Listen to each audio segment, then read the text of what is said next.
Hello students, today we will do the next chapter of class 7th DAV board. The name of the chapter is Stone Soup in Bohemia. This is a folk tale of Europe, so there is no name of any writer of this chapter, this story. As we know that smiles and cool-headed flattery and gentleness have won many more battles than the sword. In this chapter, the soldier felt the hostility of the villagers. The soldier was a man with a lot of intelligence, tact, presence of mind, humor, and soft-spokenness. With all his qualities, he won over the villagers and made them his friends. So we can say that intelligence and cool temper and gentle humor are mightier than the mightiest. So let's see how the soldier won over the villagers. We will see in this chapter. Let's continue. In Europe, in the olden days, soldiers returning from war used to roam around in the countryside. पुराने दिनों में, प्राचीन समय में Europe में सैनिक जो युद्ध से लौटते थे, returning from war, used to roam around in the country side. वो कंट्री साइड यानी ग्रामीण इलाकों में घूमते रहते थे या घूमते हुए वापस लौटते थे युद्ध से. They depended partly upon the kindness of the populace and partly, as we shall see in this tale, upon their own sharp wits. अब वो अपने पेट भरने के लिए, अपने जीवन यापन के लिए जो लोगों की काइंडनेस होती थी, जनता, पॉपुलस मतलब यहाँ पॉपुलेशन, जनता या जो लोग होते थे उनकी दया पर वो निर्भर रहते थे. और थोड़ा बहुत वो, जैसा कि हम इस कहानी में देखेंगे, वो अपने जो उनकी चालाकियाँ होती थी, चतुराई होती थी, विट्स होते थे, उनके ऊपर वो निर्भर रहते थे. 3 or 4 centuries ago in Bohemia, 3 या 4 शताब्दियाँ पहले बोहेमिया में, बोहेमिया एक यूरोप का भाग था उस समय, a soldier reached a small village. एक सैनिक जो है वो एक छोटे गांव में पहुंचता है. It was a drab threadbare kind of a place, but he walked into the village square and unloaded his meagre kit. वो एक ऐसा गांव था, सुनसान, थोड़ा सा नीरस सा गांव था, सुनसान था तरह का गांव था. But he walked into the village square, लेकिन वो चल करके गांव के चौराहे पर वो पहुंच जाता है और अपना जो एक छोटा उसका किट होता है, थैला होता है, वो उसको वहाँ अनलोड करता है. उस किट में क्या क्या होता है? अ रफ़ लेदर पैक, एक लेदर का, एक चमड़े का बना हुआ एक पैकेट होता है, rough खुरदरा. A horse hair blanket, एक घोड़े के बालों का बना हुआ एक कंबल था. एंड एन आयरन कॉल्ड्रॉन, और एक लोहे का एक बड़ा सा पतीले टाइप का बर्तन था. Which he carried on his back like a hump, जिस थैले को वो अपने कमर पर एक कुबड़ की तरह लटकाए रहता था, वो उसको वहाँ पर रखता है, खाली करता है. स्ट्रेचिंग हिमसेल्फ, अब वो क्या करता है, अपने आप को कॉल्ड्रॉन, उस बैग को रख करके, किट को रख करके वो अपने आप को थोड़ा सा सीधा करता है, स्ट्रेच करता है. लूजनिंग हिज कोट, अपने कोट को थोड़ा ढीला करता है.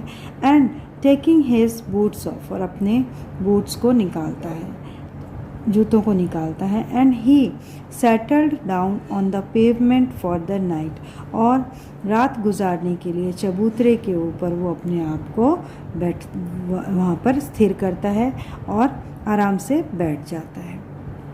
ऑलमोस्ट एट वंस, और उसी समय, लगभग उसी समय, he felt a certain hostility among the passers bye. A grumpy resentment. और उसी समय वो वहाँ से गुज़रने वाले लोगों की तरफ देखता है और उसे महसूस होता है कि वो लोग उसके प्रति दोस्ताना व्यवहार नहीं रखते हैं। एक अनफ्रेंडली एटीट्यूड वो महसूस करता है। अ ग्रम्पी रिसेंट मतलब एक उसको ऐसा लगता है कि वो लोग जो हैं वो उसे देख करके उन लोगों को गुस्सा आ रहा है। I suppose you think we are going to feed you, said one sly old man, leaning on his stick as he watched the soldier.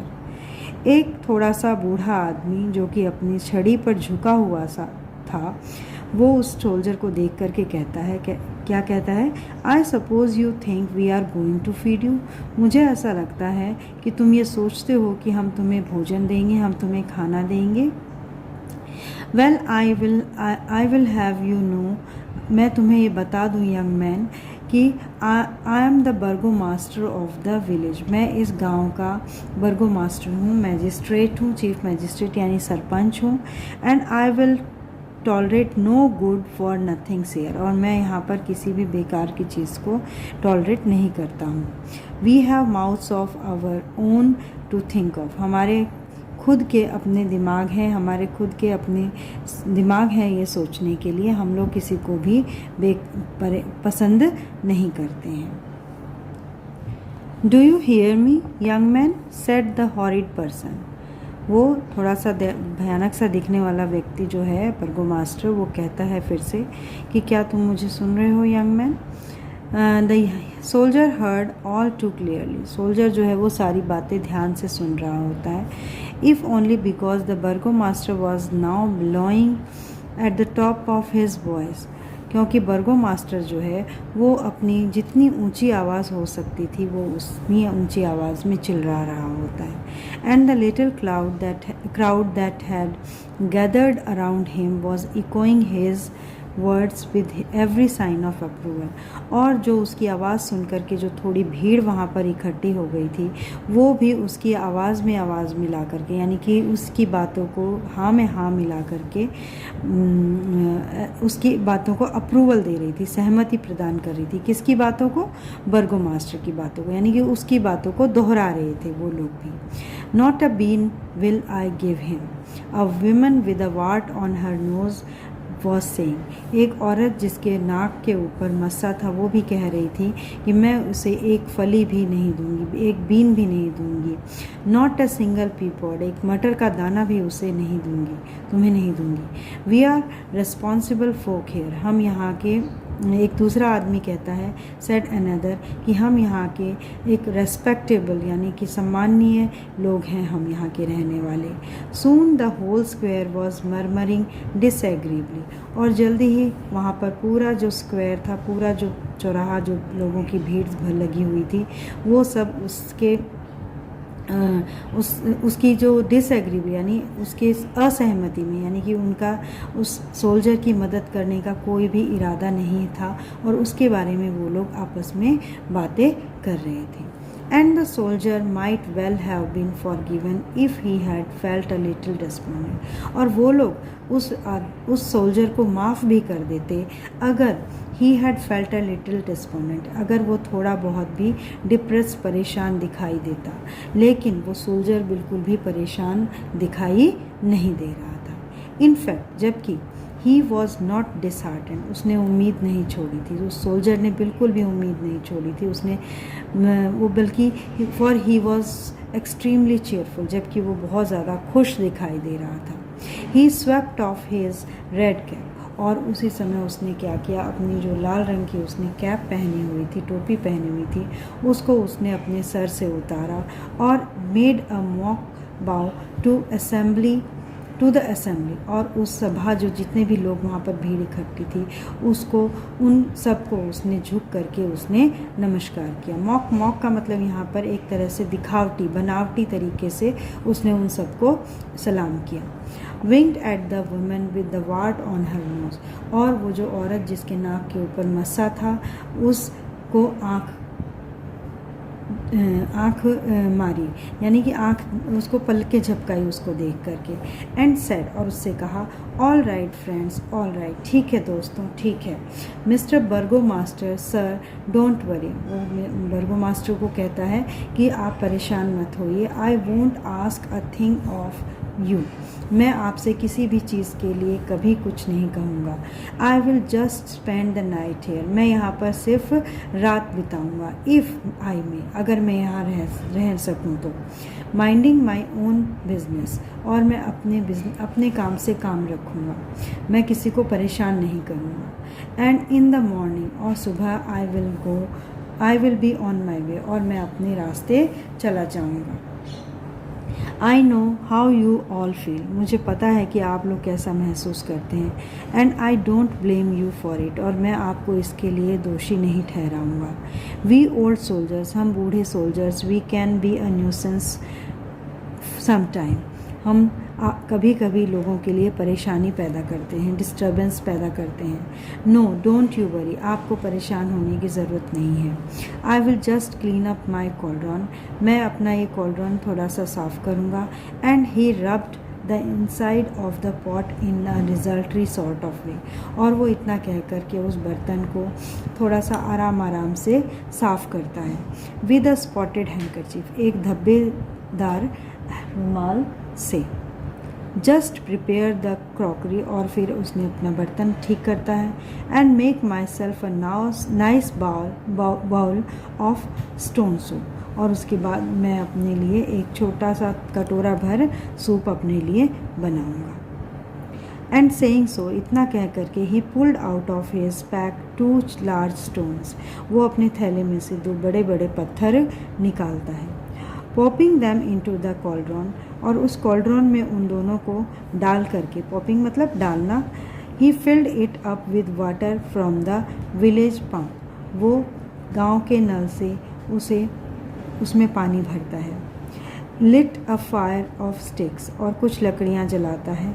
And settled down upon the ground to wait for the brew to boil, और ज़मीन पर बैठ जाता है और इंतज़ार करने लगता है उस घोल का, ब्रू मतलब घोल का, को बॉयल होने का, यानी कि वो जो पत्थर और पानी का जो घोल है उसको के उबलने का वो इंतज़ार करने लगता है ज़मीन पर बैठ करके। The villagers looked on stupefied, और वो जो गांव वाले जो हैं वो उसकी इस हरकत को हक्के बक्के होकर के शॉकिंग तरीके से वो उसे देख रहे होते हैं। स्टोन सूप, पत्थर का सूप।